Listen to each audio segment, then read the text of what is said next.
Hey everybody, Jacque Tinker here with the Instinctive Australian Shepherd podcast. Today's episode is going to be an update episode. We're going to talk about a whole bunch of different things in the working Australian Shepherd world. I have 4 big announcements I'm going to make during this podcast, so stay tuned. This podcast is dedicated to the celebration and preservation of the working Australian Shepherd. Descended from a proud lineage of hard-working American ranch dogs, the Aussie is a true American success story, shaped by purpose, instinct, and work. Their intelligence, beauty, work ethic, and deep connection to their people make them unforgettable members of the family. Out here, instinct is something to be understood, honored, and protected, and held to a meaningful standard. Welcome to the Instinctive Australian Shepherd. Welcome back. Today we're going to talk about some updates in the Working Aussie world, at least in my part of the Working Australian Shepherd world. I want to focus on the Working Aussie Source today and kind of explain that to you, introduce it to those of you that have never heard of it, and kind of give you the direction of where we're going in the future for those of you who are familiar with the Working Aussie Source. The Working Aussie Source is a website, workingaussiesource.com, where breeders can sign up to promote their bloodlines, their breeding program, their litters, and stud dogs. We have a spot for trainers, which we'll get to that in a minute. And then we have some new things that we've just added recently to the Working Aussie Source. The Working Aussie Source, I want to give you a little bit of history, was gifted to me, I believe it was in 2018, and it had existed as this breeder listing service. It was, before social media and the internet really just got going, and, the internet's been going for a while, but the social media really took off, after that. And there was a spot here to list your dogs, to have a community of people who had working dogs. And we're not just listing any Australian Shepherd. These are vetted breeders and vetted litters. So what that means is we have an advisory committee that looks at all of the litters and all of the breeders to make sure that they are offering working Australian Shepherd litters. There is a need, there is a niche, a place for working Australian Shepherds. It is not in an apartment somewhere. It is not, these are not dogs that can just sit around and do nothing most of the time. These are working bred dogs. They have drive, they have energy, they need something to do. They need a purpose, a very strong purpose. Also, on the other end, there are farmers and ranchers and grazers and people who use these and need these dogs to help them every day in their business and on their farm and their ranch. One Australian Shepherd can take the place of multiple ranch hands, which saves a ton of money for the small farmers and small ranchers. So that means we need a place where we can list these dogs and highlight these dogs so that these small ranchers, the homesteaders, the farmers, the grazers can look to find vetted litters. We've all heard the stories. If you've been around the Working Aussie world for any length of time, you've heard the stories of breeders who have a started duck title on their dog, selling their dogs as working cattle dogs. We've heard it. I've personally seen it at trials. A confirmation breeder talking to a cattle guy saying, "Hey, my dogs can work cattle on your ranch." I've seen it happen. I've been party to those conversations, or not party to them. I've observed those conversations. So what we try to do is try to provide a place where you got a better shot, a better than average shot of getting a well-bred working Aussie that has the skill and the talent to work. And I'll tell you a story or something that it did make me a couple of people, enemies of one maybe, made some people angry at me. I have some working breeders, and every litter is actually looked at. I look at the pedigrees of the litters, and if I don't personally know the dogs, then I dig into the pedigrees. And I did that for one litter from a really great breeder who just happened to use a dog that had a quarter of the line, ended up being confirmation bred, and I turned that line down. The dogs worked. Apparently the sire worked. They got their working trial championship, which to me is, it's basically a very started dog in our program. But the part is, that sire may have worked. And this is my personal opinion of genetics. And this is why you are signing up for the Working Aussie Source, because you have someone who's extremely passionate about these dogs. in my opinion, that will come back to bite you in the butt. Yeah, that sire may have worked, but half of that sire's pedigree is full conformation, which those dogs typically do not have the instinct or the structure to be able to do the jobs that we need them to do. And I know I'm going to make some people mad, and I apologize for hurting your feelings, but the facts are the facts. And it may not show up for a generation or 2 generations, but then it may show up for somebody who really needs that dog. And that dog either reverts back to its bloodlines of not having work bred into them for a long time and they won't work, or they just don't have the structure to be able to cover a cow, or, it just comes back to bite you in the butt. And my promise as the caretaker of this site, I don't feel like I'm the owner of this site. I feel like I'm a caretaker of something really important, that I promise the people that come here, these litters are as vetted and as solid as we can get them to be. They are solid. You have better, you don't know. Even when if you even compare to border collies, because everybody always compares to border collies, you can have a pure working litter of any breed and you can pull a puppy out of there and it just didn't get the genetics. It happens, but you have a better chance when you breed working to working to working. When you bring in something that's not the thing, you dilute the thing greatly. That means if you have a working bred dog that has a solid working pedigree, every dog on that pedigree goes back to working dogs, has worked, whatever it is, right?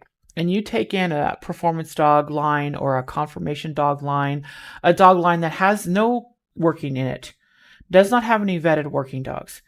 You're going to take generations and generations of work and concentrated bloodlines and very careful planning and dilute it by more than 50%. And you're never going to get it back. It will take you 30, 40 generations again, or years, multiple generations, 10, 12 generations, 30, 40 years to get back to where you were before that is a consistent line again, if it ever happens. So this is why I do what I do. And you may disagree with me, and I apologize for that. I won't take your money if I don't put your litter up. You don't have to pay for that litter. Okay. So that's kind of what we do. And it's a promise that I make. And I know it's controversial to some people, and it is what it is. But that is the kind of the history and the passion of the Working Aussie Source. That has been where it's been. And I am not the first person to carry on this tradition. It was carried on before me, and hopefully it'll carry on past me if I ever pass the torch forward to someone else. That this is the passion for working dogs. I use my dogs on a regular basis. I use my dogs to gather out of large pastures, to catch runaway cows, to work sheep, to get escaped goats from, or I send my dogs in places I can't get to get stock back to me. I need a 100% guarantee I need that dog to have the try, the instinct, the understanding to be able to go and do that work for me. It has to happen. And if you don't have that, then you don't have anything when it comes to the dog. All right, so it is time now for an announcement to break the tension or the passion of this. So announcement, let's see which one I shall do first. This one here, we'll do a light one first. We have swag. I have swag for, if you're not familiar with me and my world, the things that I'm involved in, I'll kind of give you a little bit of a tour of the universe, the Australian Shepherd universe that I have here.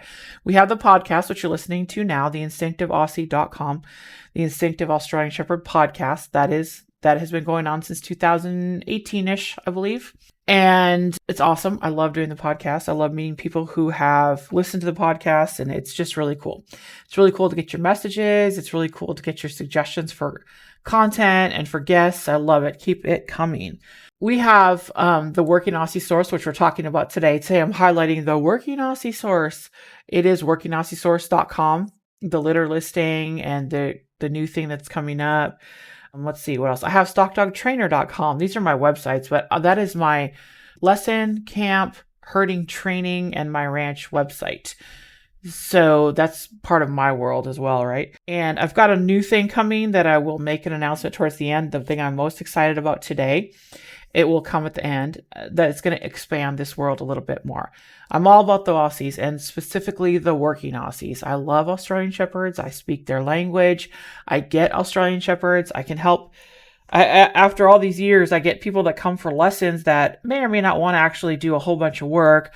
They want to try something out. Or I even hear people saying, hey, I've got this problem and that problem with my dog. And I'm like, look, bring them to a lesson. a herding lesson. We're going to tap into their ancient instinct, and then we're going to see if we can fix that problem. And we've gotten pretty good at that, trying to get those problems solved really quickly using their instinct to do that. I love the Australian Shepherd. So this world has lots of pieces, and then the Futurity, which we're going to talk about in a minute, is another piece that goes with this.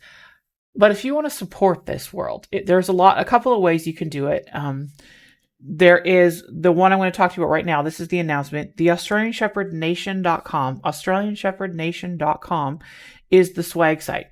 So if you want to buy any Aussie swag, that is where you go. AustralianShepherdNation.com. There's Working Aussie swag. We have podcast swag, and we have just really cool Australian Shepherd stuff that's not just working based. A lot of it is because that is where my passion is. We have some vintage Working Aussie Source t-shirts. We have Instinctive Australian Shepherd podcast caps, t-shirts, bags. So Australian Shepherd Nation, and I'm going to give you a code for a discount. It is called Instinct 10 for a 10% discount. Instinct 10, the number 10, for a 10% discount on the Australian Shepherd Nation website. So that is our swag announcement. Okay, so back to the Working Aussie Source. When I took this over from Kristen, when she gave it to me, I believe back in 2018, I was really excited about what it already was, and I kind of envisioned a big future for it. Like, how can we make it grow? How can we be more impactful? How can we affect more of the Working Aussie Source world? How can we promote this breed as a working breed even more? That's where I was with this. And I have a lot of dreams and a lot of plans about the future. But the first thing that I implemented that was new, the blog was there before, and I've added articles and stuff since then, but the blog and the resources and the trainers list was there before. But what I implemented that was new is the Futurity. And we're going to talk a little bit about the Futurity and the Ranch Dog Finals. So the Futurity was an event that was really popular more than 20 years ago in the Working Aussie Source world. When I was growing up as a teenager, my first Aussie was someone's Futurity Aussie dog that she had gotten just for the Futurity. The Futurity happened, I think it was like every other year.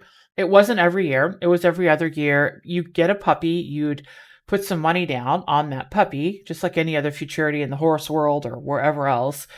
And then you would compete with that puppy when they were 2 years old.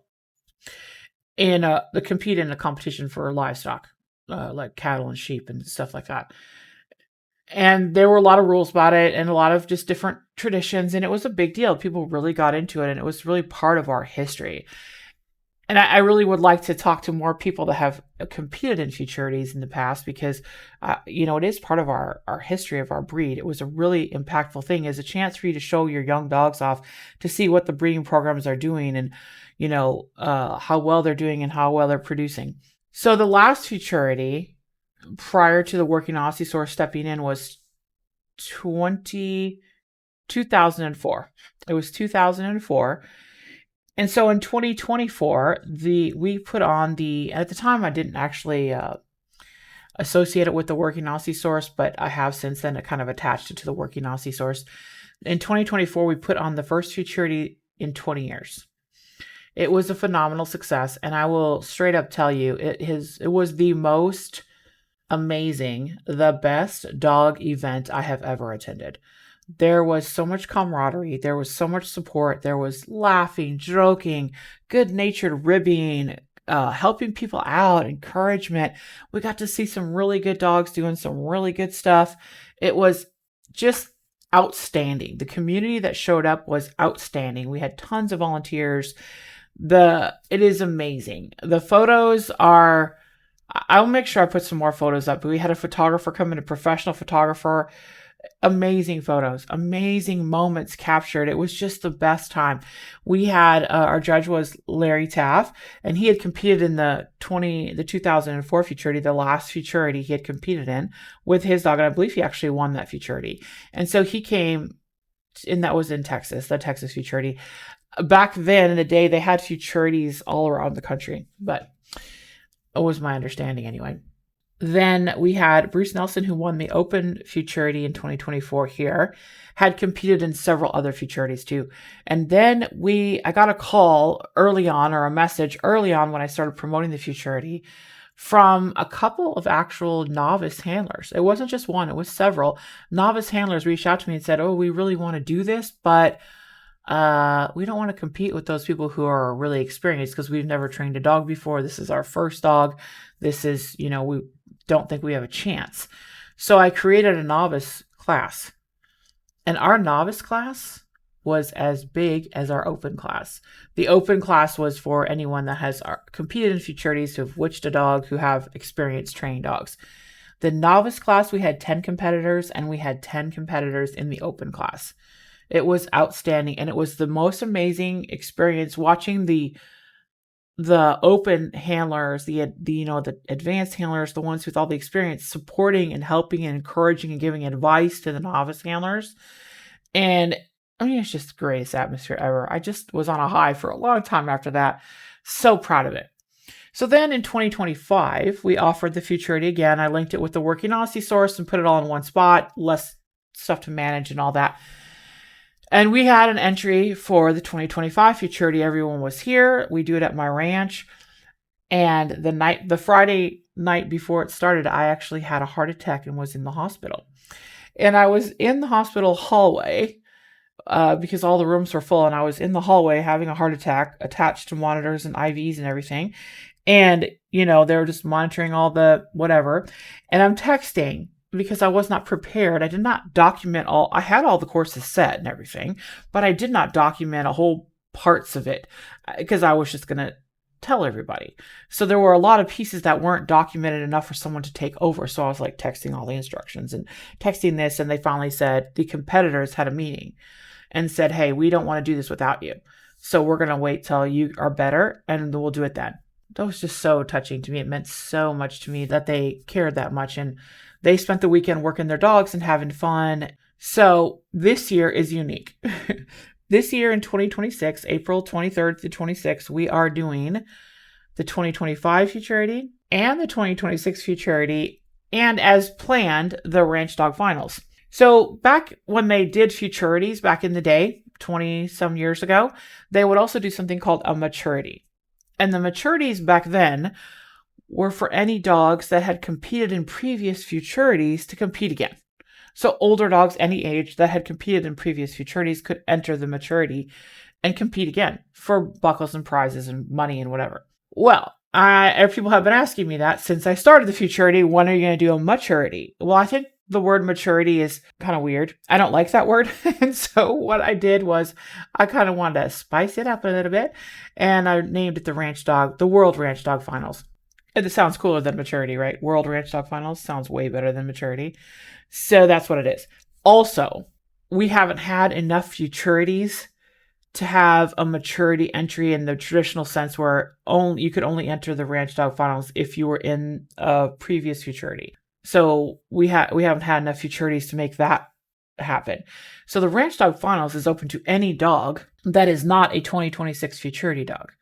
The only ones that cannot enter the Ranch Dog Finals are the current 2026 Futurity dogs. So we're going to add a little I know, it's just like try to keep it all. It's all like kind of runs together in my head too sometimes. So 2025 dogs will be almost 4 years old. This Futurity, they're going to run the Futurity, and they're also eligible because of the heart attack and all the stuff that happened. They're eligible. They're getting a free entry to the Ranch Dog Finals because of their inconvenience because they came all the way out here. So they will also be able to compete in the Ranch Dog Finals. But the 2026 Futurity dogs cannot compete in the Ranch Dog Finals. Now, one of the big detractors from Futurities, this all sounds great, right? It's exciting. Why wouldn't anyone want to do this? It's so cool. We're supporting young dogs and breeding programs. Back in the day, it wasn't as big of a deal. But since the Futurities kind of died off, 20 some years ago, a lot of people have not brought them back. And the biggest thing that I can find, the only thing I have heard from anybody negative about the Futurities, is that it's too much pressure for a young dog. Well, back 20 years ago, the cutoff date was 2 years old. So the dogs couldn't be over 2 years old. And a lot of the dogs ended up being well under 2 years old because of the way the litters were born, right? And so they were pretty young. All right. So I conceded that, all right, I'll give this to you. I personally Yeah, 2 years old is pretty young, but I will give you. So I raised the futurity age to 3. Like it's almost 3 by the time you do the dates or whatever. When it works out, some of these dogs, I don't think anyone will actually be 3 for the regular futurity, not for the 2025, but for the 26. But they're very close. They can be very close to 3 years old. Now, there's no excuse now. Like they're not too young. I witched all my dogs. Well, Harley witched when she was well under 3. She was barely in her 2-year-old year, I believe. She was 2 when she witched, and she was the hardest dog in the world to train. Copper and Wyatt were ready at 2, but COVID happened, so they witched just at as young 3-year-olds because COVID happened and they canceled all those trials that we would have witched at because they were ready. Let's see. Flynn was my next. I'm going through the list of all my dogs. Flynn was immature. He did not witch until he was 4, but also had a heart attack that year of his 3-year-old year, and he was an immature dog. So he was my futurity dog for 2024, and he was an immature dog. So this is a good though, because look, I have this dog who's immature. He did all the stuff. I used him as the demo, and I went first because I ran FEO. So I won't compete in the futurity on my place because that's not really fair. So I ran him FEO, and he did all the futurity activities. He was fine. He was just immature, and he wasn't strong on cows until he hit 4 for some reason. So this futurity then looks at this line and say, oh, okay, maybe I won't breed this dog because he matured way too young, and I won't breed him because he matured much too young or much too late. Let's see. Bliss is 2 now, and she'll probably witch this year. My other dog Rose is 2. She may or may not witch this year. If I really hustle, I can. She's had some injuries, so she's been plagued by injury, as what it is. But all that to say is that witching a dog at 2 is not out of the, with the dogs that we currently have, with the lines we have, with the quicker maturing dogs. We have some really nice dogs that, there were a lot of these older lines that took a while to mature. I also think we as trainers have matured too, though. I mean, we know a lot more. We have access to a lot more information and a lot better techniques than we did when I was young and the futurities were a thing. The original futurities were a thing, right? So I really think we can do this. And I don't think this age argument stands anymore. Get out there, train your dogs, get them witched, or get them in here in the futurity. And also, I currently, to try to put as least restrictive rules on this as possible, you don't have any restrictions for trialing. Your dog could theoretically be a witch when you get to the futurity. Like, you couldn't trial the dog unlimited before. We just want to promote the working dogs. The other thing that's different about this futurity than past futurities is we are doing 3 rounds. It is 1 kind of a farm ranch style run, which is pens, smaller arenas, activities that our Aussies excel at, alleys, pens, loading trailers, sorting, small pasture work. Okay, then we're doing 1 round of field-based work, which will still have the pen work and, some pen work and some chore work, and then something in a larger field, not, a ridiculous field, but a larger field. And then the 3rd round will be in an arena type situation. Whereas past futurities, they were all arenas. They were just in the arenas. They did not do field work. They did not do ranch type work. They just did arena work. That was it, right? So we are doing that arena and ranch style work here for the young dogs because I believe, number one, you could train a young dog faster to do ranch work and real work than you can arena work, because arena work is picky and it's particular and precision related, and the dogs don't get it, right? And our Aussies train really fast when they get what we're doing, and they get pens, they get small fields, they get gathering out of a big field, they get those natural things. So what we're doing in this futurity is more natural. Anyone can come. The other thing that I want for our futurity to stand out from arena trials is this. We talk a lot in the Aussie working world. You're going to hear people saying, well, we need to do more to promote the ranchers to come out and trial. We need more ranchers to do this. We need more ranchers to do that. Well, okay, there's a few problems with that, not to get too political, but I drop $1,000 every weekend I trial on entry fees only, okay? Most ranchers aren't going to spend $1,000 to trial their dog in a trial on a weekend, plus travel, plus hotel, plus food and all that, okay? That's ridiculous. Number 2, the average ranch person, the average farm person, the person who works stock for a living, and I know this from experience, I have them come out to my place all the time. I help farmers and ranchers train their dogs all the time. And They cannot sit there and watch you run course A or course G or course whatever in ASCA and say, well, if my dog could push a dog through those panels at my ranch, that means they could do this. They cannot correlate the behavior of driving a dog through some dumb panels to something that happens on their ranch. They cannot do it. Okay, maybe 1 in 100 can, but the ones I've met don't, because when they look at those arena trials, they don't see anything like what they're doing at home. And if we want these dogs to be in working homes, we need to create opportunities for people, ranchers, to come and say, oh, that dog just loaded that trailer. I load trailers all the time. I need a dog to load a trailer. Oh, that dog just gathered out of a pasture. I need my dogs to gather. I didn't know you could gather cows like that. Or that dog's sorting down an alley. I sort cows through the alley all the time. I hold my cows off the feed all the time. This is the stuff that we do in our Futurity. It's real ranch work. Number one, it's better for the dogs. They totally get it. And number two, it's better for the breed because we're promoting real work. And we're going to see ranchers and farmers who are looking at these videos and they're looking at these events and saying, oh, I didn't even know you could use a dog to do that. I get that all the time when they come here. I had one guy, he just insisted that he would have to go on his four-wheeler to the back. He just wanted his dog to drive. He just wanted his Aussie to drive. Just drive behind the cows. And I'm like, okay. So your plan is you're going to take your dog, you're going to go with the dog on the horse or the four-wheeler, and you're going to push the cows up from that pasture out there. Yeah, that's what I would do. I said, well, how about this? And we stood on a hill, and I sent my dog all the way to the back of the pasture, and he brought the cows up by himself. And the guy looked at me, and he was speechless. I didn't even know a dog could do that. That's what we need to show to make our dogs look better. We need to have real work situations that people can see and say, oh, wow, that's challenging. These dogs can do hard things. These dogs can do all these amazing things, and they can. I have been around this country trialing dogs heavy for the last 10 years. Heavy. We went to finals. We won finals. We did all these things, right? We have heavily been involved in trialing and traveling this country looking at dogs. And I'll tell you, I hear a lot of naysayers. Oh, our dogs aren't that this, and our dogs can't do that. Yes, some of them can't. But we have a lot of really good, talented dogs out there that need to be pushed a little harder. Our training needs to be pushed a little harder. The attitude has shifted in the whole world, and this is not just like picking on Aussie people, because it's really not. The whole world, back in the day, people would just get together, and I remember these guys, Red Oliver, Tony Rohn, Dan McKenzie, Larry Tapp, people would, Neil DeShazo, they would all get around these are people I grew up with, and they'd get around and they would take their money and throw it on a barrel and say, all right, $20, your dog can't do this. And they'd all try it with their dogs. Nobody was embarrassed to try really hard stuff. And I think we need to get back to that again. Let's have some fun. Let's show off for dogs. If your dog can't do it, doesn't mean it's a indictment upon you that moment. It just means, hey, this was fun and we can try it. We need to push our dogs. We need to do harder things. And this Futurity is going to be harder, as in, you have to get here, you have to train, you have to be ready, but it's going to be easier because it's real work these dogs excel at. Okay.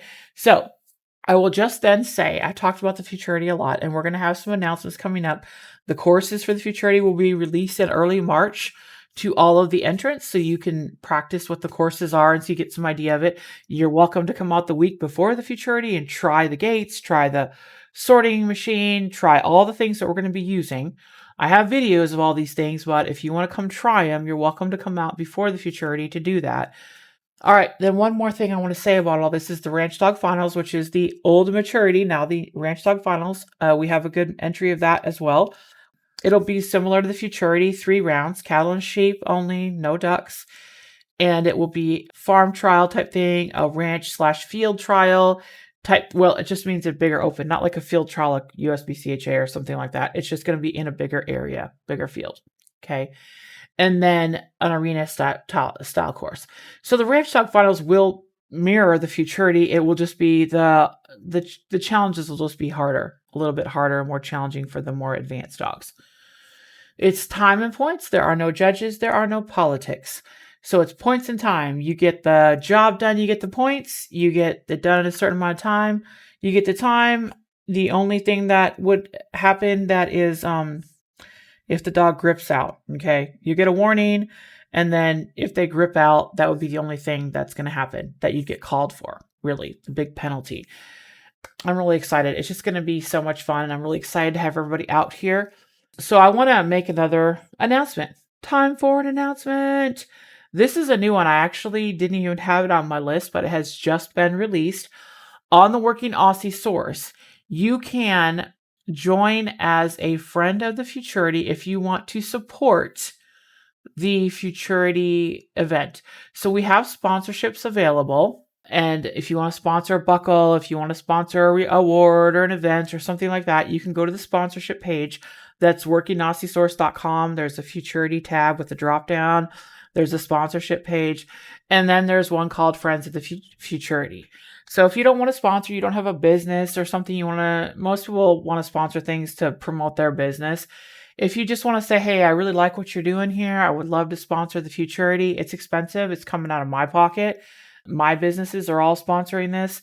It is expensive, but it's something I'm extremely passionate about. And I would love, love, love to have some support, financial support. I know a lot of you support it emotionally, but so there's 2 different levels of sponsorship. You get a little swag if you help sponsor the event, and you can check it out on the website, working-aussiesource.com, and click on the Futurity menu thing, and then it drops down and says Friends of the Futurity.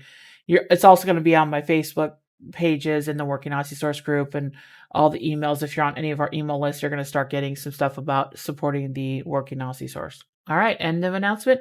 Number 2, I guess I need to have 5 because I added that one in there. So I better get to some more announcements here pretty soon. So you kind of have the past and the present of the Working Aussie Source. We talked about the past being just the litter registry or the litter advertisements. And then we added the futurities and the maturity, which is very cool. And then what does the future look like for the Working Aussie Source? I don't know exactly where it's going yet. I have a lot of ideas about where we're going to go with the future of the Working Aussie Source. And after you listen to this episode and you check it out and you're interested in it, I would definitely appreciate your feedback. What do you want? What would support you as a Working Aussie Source, either breeder, person who trains, a person who trials, a person who is involved in the breed, that has a ranch, that has a need for these dogs? What are the things? How can we help you? And I'd love to hear from you on that. I've got a lot of ideas, but I don't want to take my ideas where they're not needed. I want people to really embrace this as a resource. If you are a writer, if you are a trainer, if you're interested in like sharing your opinions about training, about the law, about genetics, about different lines of dogs, feel free to email me, and you can submit a blog if you want, and you could be featured on the blog. We have lots of different authors that have been featured on our blogs. Check out the blog. We have old ranch dog trainer articles from way back. That was one of the original working dog publications, and it wasn't just Australian Shepherds. It was all breeds. Lots of really good articles from lots of really famous, well-respected trainers. We currently have, speaking of trainers, we currently have a trainer tab that lists trainers all over the country that work with Aussies. I don't know what we're going to do with that in the future. I don't know if that's going to be something that we keep supporting or what your thoughts are on that. I'd love for you to tell me what you want about in that area. I've got some ideas, but I would like to hear what you want, the users. What do you guys want there to see in trainers? Okay, so let's do another announcement. Okay, I talked to you a little bit about I introduced you to the universe of Jacque Tinker's universe of the Working Aussie. And one of the websites I mentioned was stockdogtrainer.com. That's my personal dog training whenever I have litters or I have openings for training or I have classes and camps and events and stuff like that. That's where that goes. So if you're in the Texas area, and even if you're not, I've had people from literally all over the world, 3 countries so far outside of the U.S. Come for training, to come to some of my camps, especially the cattle camp, which I'm having a cattle camp. I do one in the spring and one in the fall. And the cattle camp is 3 days of working cows, 3 or 4 days, depending on the month. We get in non-dog broke cows.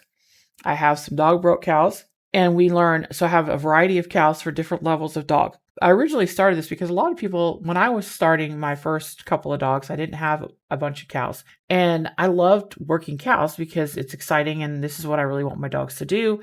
It's important for the breed. It's important for me. I didn't know how to handle cows. I didn't know how to sort cows. I didn't know anything about it. So every chance I got to work cows, I wanted to work cows. And you hear all these people talking about dog breaking cows, and you see these videos, these ridiculous videos. Some of them, frankly, are ridiculous, with dogs chewing on cows and, just irresponsible dog breaking of cows. I wanted to learn how to do that. And so I thought, well, maybe other people do too. If you've never had a chance to dog break a cow, it's actually really fun. And it's not hard. And you don't need to have a dog chew in the face of a cow. In fact, I don't allow that to happen. I need my cows to be respectful, gentle, and not afraid of the dogs. Otherwise, they make terrible dogs for competing with Futurity, or cows, I mean. They make terrible cows to compete with. I don't want coarse broke stock. My stock is amazing. Here, amazing. It's not coarse broke. It is dog broke. It'll do whatever the dog tells them to do. They're honest. They don't play games around pins. They don't charge out of gates. They don't run people over. They're very respectful animals, but they're not trained to a course, because if you ever come out here, you rarely will see a course set up. Rarely will see a course set up. And we don't work that. We work elements. We don't, there's not a little dirt path in the arena where the cows are trained to walk through the course, or the sheep are trained to walk through the course. That doesn't happen here. We have good stock, but at our cow camp, back to our cow camp, I teach people, how do you get good stock? How do you dog break a cow so that it is respectful and easy to deal with? And we learn how to do that. Everybody gets to work. Last time, I think we had 45 or 50 head of cattle here. And then you get to take your dog out on 45 head of cows. Where else do you get to do that? Nowhere that I know of. And you get to work very large groups of cattle with your dog. And it's so cool. It's so cool. Even if you're like, well, I'll never do that. I don't need to. The fact that you get a chance to do this thing that these dogs were bred to do. They weren't bred to work 3 cows or 3 sheep, as in like at a trial. That's not what they were bred to do. They were bred to work large groups of sheep, large groups of cows. And so when you're here, that's what you get to do. So if you're interested, I've had people literally from all over the world come to work these cows, to work cattle at our cow camps. So please feel free, stockdogtrainer.com, get on the site, check out the camps. I have lessons, throughout the year, and camps. The next cow camp will be, it's April, the weekend before the Futurity. And then the next one after that will be, typically it's in November. I schedule my years out about 6 months in advance. And so I have 2 parts to my training year. It's January through late May, sometimes June, if the weather cooperates. And then we take June, July, and August off. And then September through the end of December is the second half of my year. So the middle it's too hot, and I need a break. I need a vacation, because I'm going every single weekend. And so my vacation, my break, and the time I get to spend with my dogs is in the summertime. Okay. So check it out, stockdogtrainer.com. I would love to see you guys coming out. Fill those camps up. They are way fun, and you get to work your dog 3-4 times. You get to work, we work the group of, I'll tell you another thing. I know I'm going a little bit long on this, but one of the other really cool things about cow camp and working on, like, say, 50 head of cattle, you often get to work with another dog. Your dog and another dog get to work together. And you'll be able to see how amazing it is when you watch 2 dogs that don't know each other, haven't worked together before, figure out how to work together. It is so cool. They always figure it out. And they'll do one of 2 things. They'll either, each one takes a side and they meet in the middle, and they kind of each cover their own side and they work with each other. Or what they'll sometimes do, and this is more rare, but it's also very cool. I have a female that's very, very strong, my Zip dog. She's very strong. She likes to make a move. And then when she and Copper work together, Copper takes a wider stance. He stays out and steers. He'll come in and hit if he needs to, but he will then steer. So when she takes the push, he takes the steering, and they work at the same, they don't work like bouncing into each other and taking a side. They each work the whole group, but then one is closer, one is farther away. And it's really cool. It's just so cool to watch these dogs doing what they were born to do and being a part of it. Even if you're not a rancher, it doesn't matter. If you've got a well-bred dog, for the only rule for cow camp or prerequisite that I have for a cattle camp is the dog has to have been worked before on sheep or something. It has to have a reliable stop or a down and a reliable call off. Like, they can't be in that. They have to be past that whole beginning stage where there's chaos and they're not listening, and they have to have been through that part. We don't want started dogs working on cattle.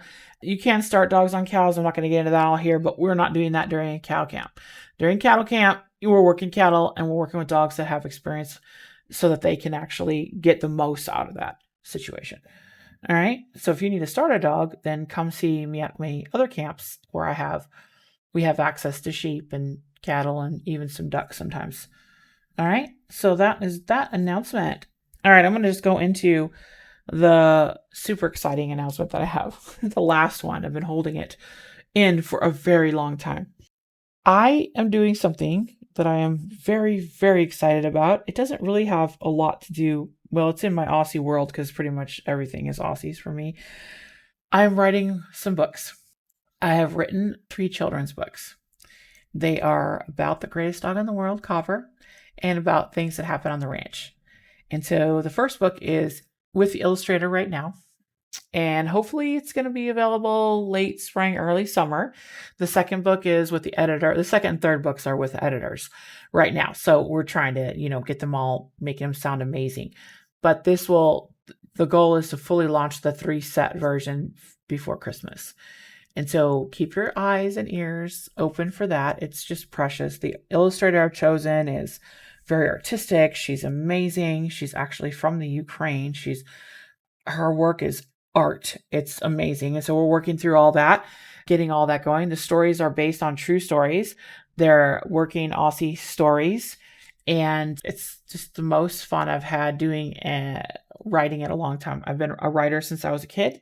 Most of the writing I've done over my life has been ghostwriting, books for other people, marketing, blogs, writing about dogs and marketing and all that kind of stuff, right? I write all the time, but this is the first time I've been able to just sit down and really be passionate about a subject, and that is the Copper, the ranch dog series. So if you're looking for that, you're going to hear about it. Trust me. I may do some virtual book signings and some real life book signings in the future, and I'll let you know about all that. So that concludes the episode on the Working Aussie Source.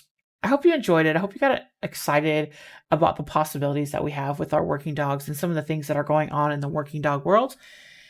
And so if you enjoy this podcast, I would appreciate if you go in and just give me a good rating or like and follow, do all those good things. And if you have any questions or episodes you want information on, guests you want to see in the podcast, just shoot me an email and we will see what we can do.